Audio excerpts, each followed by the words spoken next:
ଏକ ଛୋଟ ପକ୍ଷୀ ତାର ଛୋଟ ଥୁଣ୍ଟରେ ସମୁଦ୍ରର ପାଣି ବାହାର କରୁଥିଲା। ସେହି ସମୟରେ ସେଇଠୁ ଏକ ଅନ୍ୟ ପକ୍ଷୀ ଉଡ଼ି ଆସିଲା। ସେ ଆଶ୍ଚର୍ଯ୍ୟ ହୋଇ ପଚାରିଲା, ଭାଇ, ତୁମେ କ'ଣ କରୁଛ? ପ୍ରଥମ ପକ୍ଷୀ ଶାନ୍ତ ସ୍ୱରରେ କହିଲା, ଏହି ସମୁଦ୍ର ମୋର ପିଲାମାନଙ୍କୁ ଡୁବେଇ ଦେଇଛି। ଏବେ ମୁଁ ଏହି ସମୁଦ୍ରକୁ ଶୁଖାଇ ଦେବି। ଅନ୍ୟ ପକ୍ଷୀ ହସି ପଡ଼ିଲା। ସେ କହିଲା, ତୁମେ ଏତିକି ଛୋଟ, ଆଉ ଏହି ସମୁଦ୍ର ଏତିକି ବଡ଼।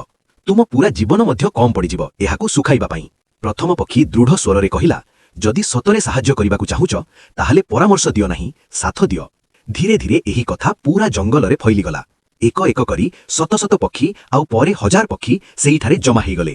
ଏବେ ସମସ୍ତେ ଏକ ସ୍ୱରରେ କହୁଥିଲେ, ପରାମର୍ଶ ନୁହେଁ, ସାଥ ଦରକାର। ଏହି କଥା ଭଗବାନ ବିଷ୍ଣୁଙ୍କ ବାହନ ଗରୁଡ଼ ପର୍ଯ୍ୟନ୍ତ ପହଞ୍ଚିଲା। ଗରୁଡ଼ ମଧ୍ୟ ସେଇଠାକୁ ଯିବା ପାଇଁ ପ୍ରସ୍ତୁତ ହେଲେ। ଭଗବାନ ବିଷ୍ଣୁ କହିଲେ, ଗରୁଡ଼, ତୁମେ ଗଲେ ମୋର କାମ ରୁକିଯିବ, ଆଉ ଏତିକି ପକ୍ଷୀ ମିଳି ମଧ୍ୟ ସମୁଦ୍ର କେମିତି ଶୁଖାଇ ପାରିବେ? ଗରୁଡ଼ ବିନମ୍ର ସ୍ୱରରେ ଉତ୍ତର ଦେଲେ, ପ୍ରଭୁ, ତାଙ୍କୁ ପରାମର୍ଶ ନୁହେଁ, ସାଥ ଦରକାର। ଏହା ଶୁଣି ଭଗବାନ ବିଷ୍ଣୁ ନିଜେ ସମୁଦ୍ର ପାଖକୁ ଆସିଲେ। ଭଗବାନଙ୍କୁ ଦେଖି ସମୁଦ୍ର ଡରିଗଲା। ସେ ତୁରନ୍ତ ସେହି ପକ୍ଷୀର ସମସ୍ତ ପିଲାମାନଙ୍କୁ ଫେରାଇ ଦେଲା। ଶିକ୍ଷା, ଦୁନିଆରେ ପରାମର୍ଶ ଦେବା ଲୋକ ବହୁତ ମିଳନ୍ତି, କିନ୍ତୁ କଷ୍ଟ ସମୟରେ ଯେଉଁମାନେ ସାଥରେ ଥାଆନ୍ତି ସେମାନେ ହିଁ ଅସଲି ସାଥୀ।